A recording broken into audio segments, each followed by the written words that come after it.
It's unnatural for you to have access to what someone's doing all the time. I would see you and your other friends posting pictures, posting Instagram stories. I felt like there was an itch under my skin.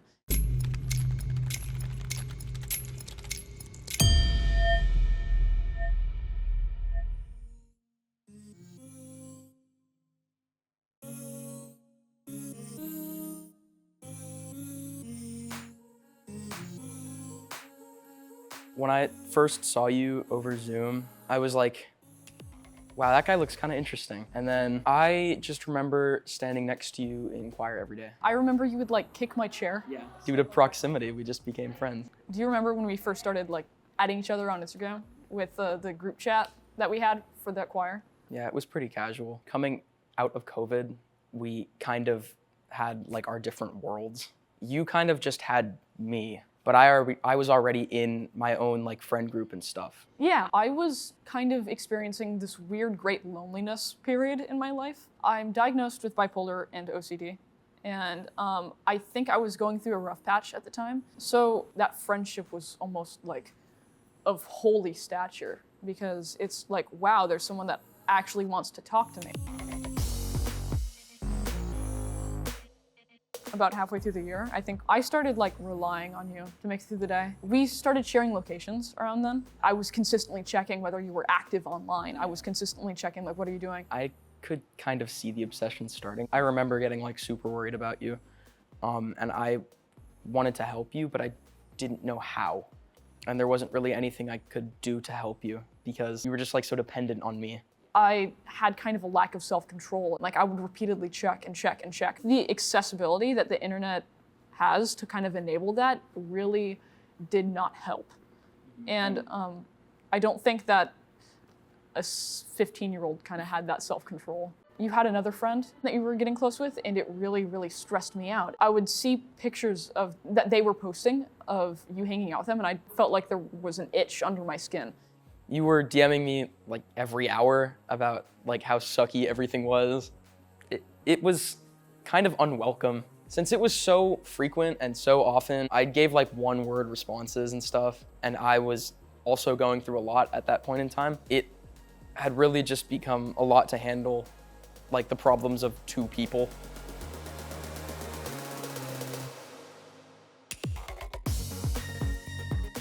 I came up to you. I remember where it was. I remember where it was. It was in front of the English building. In front of the English building. Yeah. I told you that I needed to like distance myself from this relationship that we had. It had become too much. And I remember that being like one of the hardest things that I had to do because I felt awful doing it. So when we weren't talking, it became like a major problem where I would feel FOMO. I would feel fear of missing out.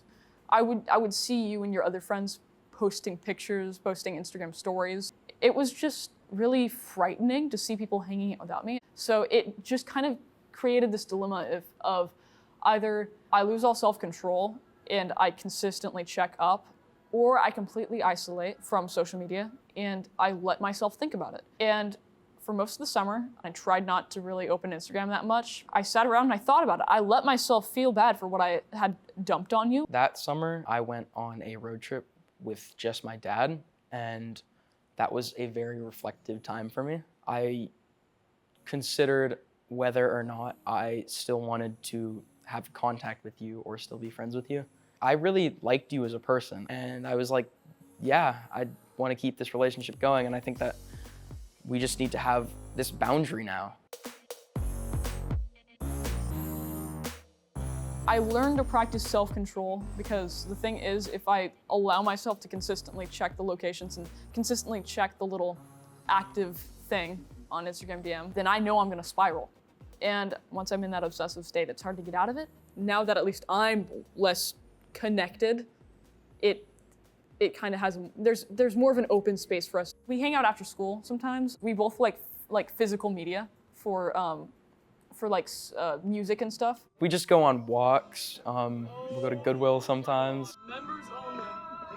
We go to concerts. We just have a lot of fun walking around though and talking, especially because I think a friendship is really good when you can have most of the fun when you're just talking. We don't have to change our personalities to like Yeah, talk to each other. I just feel like I'm speaking from my soul when I talk to you, and that sounds really creepy. No, but like it's true. It is true. To anyone who's feeling insecure about their friendships or relationships and they're going through this thing where they feel like they have to check up on them all the time online, I'd say the best thing you can do is probably just like let it go. When someone's actions and what someone's doing is accessible to you at all times, I don't think that's how humanity is intended to be. It's unnatural. It's unnatural for you to have access to what someone's doing all the time. It's also a sign that maybe you're focusing on that person more than yourself. I am just grateful it worked out, I think, and how stable our relationship is. And I'm just glad that we're both like autonomous. And I learned that I need to be weaning myself off of social media when I am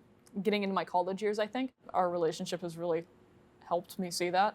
I feel like I've grown, I've matured, I've found my own voice more, I think, and it's been a ride. A beautiful ride. Yeah.